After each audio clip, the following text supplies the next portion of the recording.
Seu som ressoa e se espalha em toda a terra.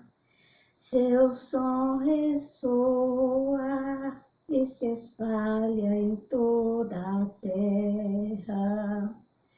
Os céus proclamam a glória do Senhor e o firmamento a obra de suas mãos.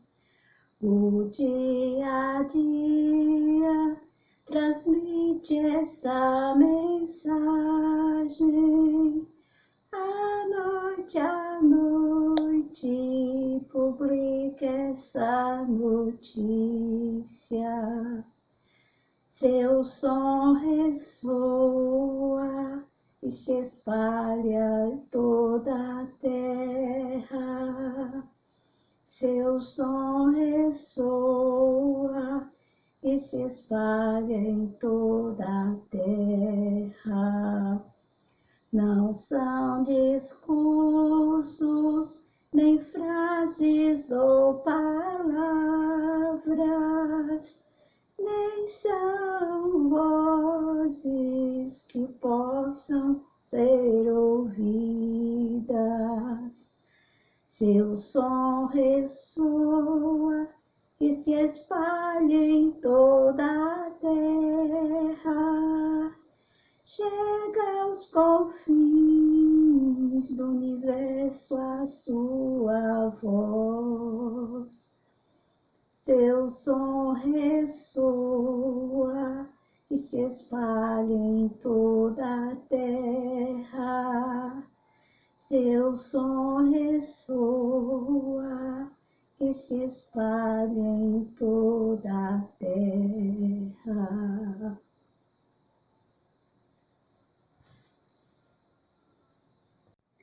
Evangelho de Jesus Cristo segundo Mateus, capítulo 9, versículos de 9 a 13.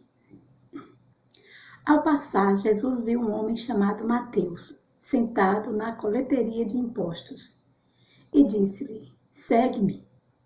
Ele se levantou e seguiu. Depois, enquanto estava à mesa na casa de Mateus, vieram muitos publicanos e pecadores e sentaram-se à mesa, junto com Jesus e seus discípulos. Alguns fariseus viram isso e disseram aos discípulos: "Por que vosso mestre come com os publicanos e pecadores?" Tendo ouvido a pergunta, Jesus disse: "Não são as pessoas com saúde que precisam de médico, mas as doentes. E depois, aprender o que significa: misericórdia eu quero, não sacrifícios. De fato, não é a justos que vim chamar, mas a pecadores." Palavra da salvação. Hoje celebramos a festa do apóstolo evangelista São Mateus. Ele mesmo nos conta no seu evangelho sobre a sua conversão. Estava sentado na coleteria de impostos e Jesus o convidou a segui-lo. Mateus, diz o evangelho, se levantou e seguiu. Com Mateus chega ao grupo dos 12, um homem totalmente diferente dos outros apóstolos, tanto pela sua formação como pela sua posição social e riqueza. Seu pai lhe fez estudar economia para poder fixar o preço do trigo e do vinho, dos peixes que seriam trazidos por Pedro e André e os filhos de Zebedeu, e os das pérolas preciosas das quais fala o Evangelho. Seu ofício de coletor de impostos era mal visto. Aqueles que o exerciam eram considerados publicanos e pecadores. Estava ao serviço do rei Herodes, senhor da Galileia, um rei detestado pelo seu povo e que o Novo Testamento nos apresenta como um adúltero, o assassino de João Batista e aquele que escarneceu Jesus na Sexta-feira Santa. O que pensaria Mateus quando ia render contas ao rei Herodes? A conversão de Mateus devia supor uma verdadeira liberação, como o demonstra o banquete ao que convidou os publicanos e pecadores. Foi a sua maneira de demonstrar agradecimento ao Mestre por ter podido sair de uma situação miserável e encontrar a verdadeira felicidade. São Beda, o Venerável, comentando a conversão de Mateus, escreve: a conversão de um coletor de impostos dá exemplo de penitência e de indulgência a outros coletores de impostos e pecadores. No primeiro instante da sua conversão, atrai até ele, que é como dizer, até a salvação, a um grupo inteiro de pecadores.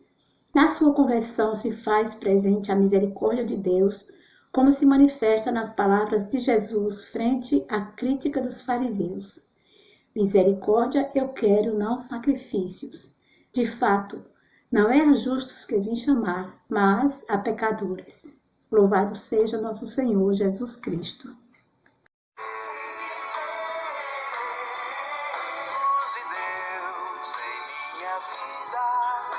Jesus quem me convida a ser luz para iluminar o meu irmão. Luz de Deus em nossa vida, é Jesus quem nos convida a ser luz para iluminar essa nação.